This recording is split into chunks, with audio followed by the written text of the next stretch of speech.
Hello, hello. It's Christine here. How are you? I am so happy to be here, and I'm so glad that you're here as well. Would love to have you interact a little bit and let me know where you're coming from. Today, I'm going to talk about something that is really critical for all of us, and I think you'll agree. The the main thing is during the holiday season, during this season, how we can get so overwhelmed, right? There's so many things that are added to our plate that we're feeling like overwhelmed, and it can really take us down. And this is it. I was listening to this song. I went running this morning. I was listening to the song Blink by Kenny Chesney. And I mean, I could get choked up talking about it. Life is going by so fast. And it was like, enjoying the moment is so important. And, enjoying this season is really important. And so I want to just share with you three quick tips that have helped me, and I know they'll help you too, to kind of step back and enjoy this holiday season. Um, and so the first thing I want to ask you is, do you feel overwhelmed by all the things that you need to do? Here we are entering, just finished Thanksgiving, entering Christmas, and we just have more and more added to our plate, right? So whatever you've got going on, you probably were busy to start with. Now you've got even more things. So it can feel so overwhelming. Do you feel like that this is just the way it is and that you have no control? Like you're just going to have to suck it up and you're going to have to just deal with it and, lose your mind in the next 3.5 weeks? I want to tell you that you don't. So if you're here, it's not a coincidence. You're here for a reason. And so I'm praying that whatever I share with you benefits you and adds value for your life. The third question is, when asked how you're doing, is your immediate response, I'm busy. I'm busy. I want you to know again that this is not unusual. You are not alone. And I want to just share with you three different quick tips that are going to benefit you in overcoming these different things. So let me know, where you are, how are you feeling? Do you have strategies that you use to really take control of this season and enjoy this season? So, first thing I want to share with you is slowing down to speed up. And I love this saying, and you'll hear me talk about this a lot. Slow down to speed up. In our lives, we can just be on that rat race wheel of life, right? Where we're just going, going, going, and we don't take the time to step back and think about what it is that we want. So, I want you to consider slowing down to speed up. So, as we get into this holiday season, step back for a minute and think about what it is that you want. What are the intentions that you want over this holiday? I want to give a quick example. I was speaking with a friend who, for Thanksgiving, their family got together and it was chaos. And it was like at someone else's house, and everybody was bringing food. The oven wasn't big enough. Everybody was scrambling around, and the whole day was very stressful. And it was the kind of thing where it wasn't about celebrating together and having fellowship, and connecting with each other. It was just scrambling around, spending 4 hours cooking stuff. And cooking things together can be great, right? But she said that it wasn't like that. It was just, you know everybody's stressed out. So that ties into, what do you want for the season? What do you want to feel? What are your intentions? So stepping back and kind of figuring that out is the first step. And the next thing is about deciding what you're going to do and what you're not going to do. This is so important, and it ties into slowing down to speed up. There was several years ago that I was on the brink, right? I was working, traveling, kids in all sorts of activities. Holidays come, there's obligations, donating, volunteering, making cookies, doing all this stuff, trying to get your Christmas cards done. You got a spreadsheet. I don't know if that's you. Tell me if that's the same situation that you're in. And I found myself just maxed out, and I felt like, I mean, I remember pulling into a parking lot here, one of the shopping plazas, and I just started crying. And I thought, what am I doing? This is crazy. And I'd had a conversation with a friend, and one of the things that she said to me is, when you are always busy. Now, we do have some different seasons. There's times when we have things that you have to do, right? But when we are constantly busy and maxed out, it's like we're being a victim of ourselves, right?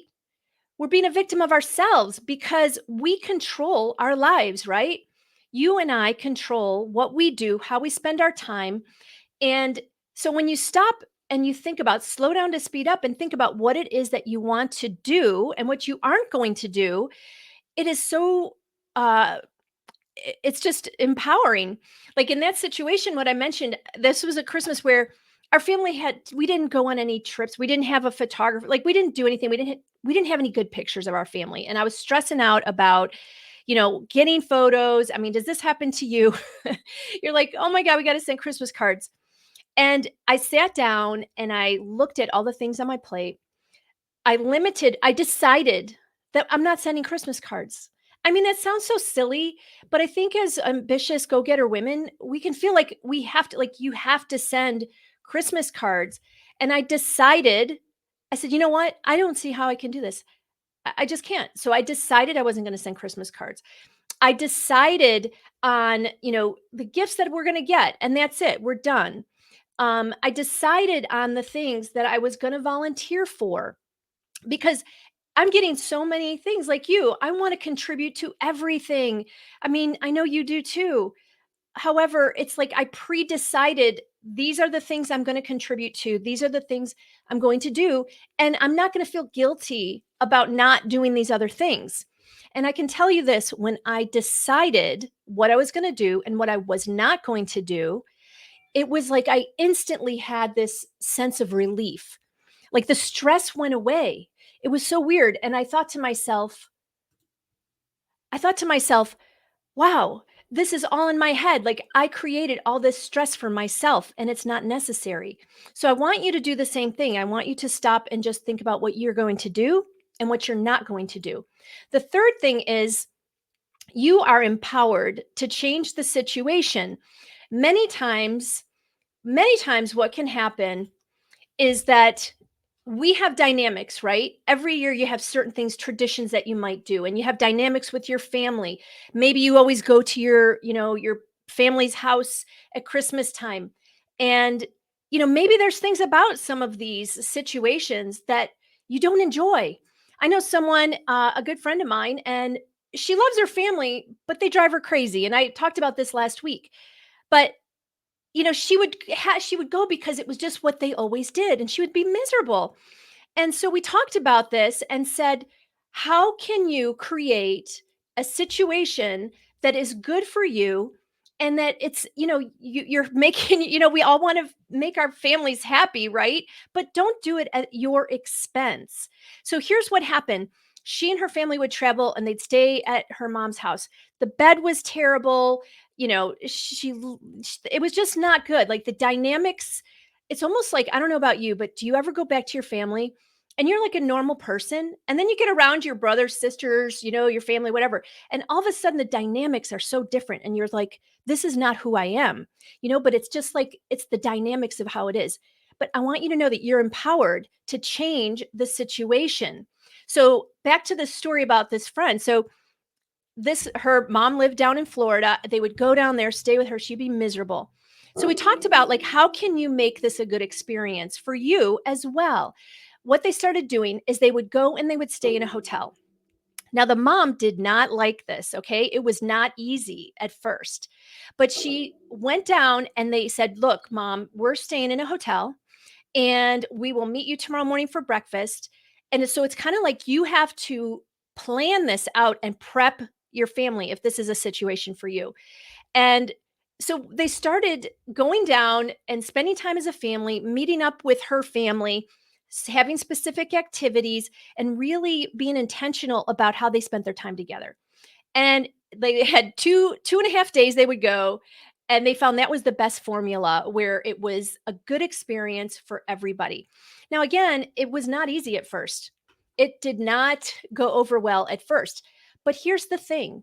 You have control over your life. And for me, I have what I call the litmus test of whether I do something or not.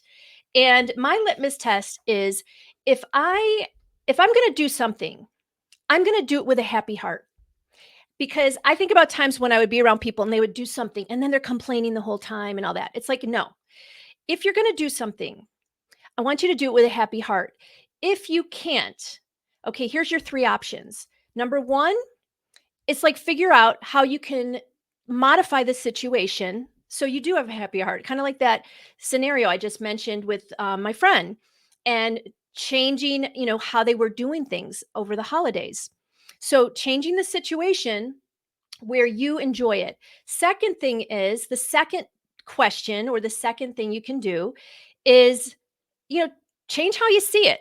Last week I talked about, one of the things, if you didn't see it, go back and look at last week's training. See things through a comedic lens. Find the humor in the situation. So when you're in, whatever it might be, if it's something that you don't want to do or something that you dread, like how can you see it differently? Because there's that saying by Wayne Dyer, when you change the way you look at things, the things you look at change. So how can you change how you're seeing it? And now the third thing is, if you cannot change how you see it, then don't do it. Don't do it. Death and taxes are the only thing for certain. Other than that, you have control over your life and what you do. And so, let's see. What are your thoughts on that? I see a couple people here, and I'm on this tool called StreamYard, so I'm not able to see who is on here, which I'm sure is fine. I know I always feel weird when I jump on a live thing, and it's almost like I don't want to do that because I don't want anybody to see who I am. But what are some things? Do you have any tips, or do any of these things resonate with you? Um, you know, I want to encourage you that you have control over your life. You can choose to do something or not to do something. So slow down and think about what it is that you want, decide what you are and are not going to do, and you are empowered to change the situation regardless of dynamics. And it won't be easy. If it's something where this is just the way it's always been, then it will be stressful at first, but you can change the trajectory of the future of how you do things, how you do traditions. You deserve to enjoy this time and to savor this time. And I think I mentioned earlier, this is it, right? Life is going by really fast for me. I don't know if you feel the same way, but be present. I have a mantra that I say a lot, and it says, I am present and my life runs at the perfect pace. I am present and my life runs at the perfect pace. And I welcome you to use that. When I say that to myself, it helps center me and get present, and my life runs at the perfect pace. And that gives you peace and joy and fulfillment in your life. And so, anyway, that's all I got for you today. Thank you so much for watching. Feel free to share this with anyone if you think it'll benefit them. And I just want to say that you've got this, and you are worthy and deserving of all of the abundance that life has to offer. So have a great day. Have happy holidays, Merry Christmas, Happy New Year, and we'll talk to you soon. Bye bye.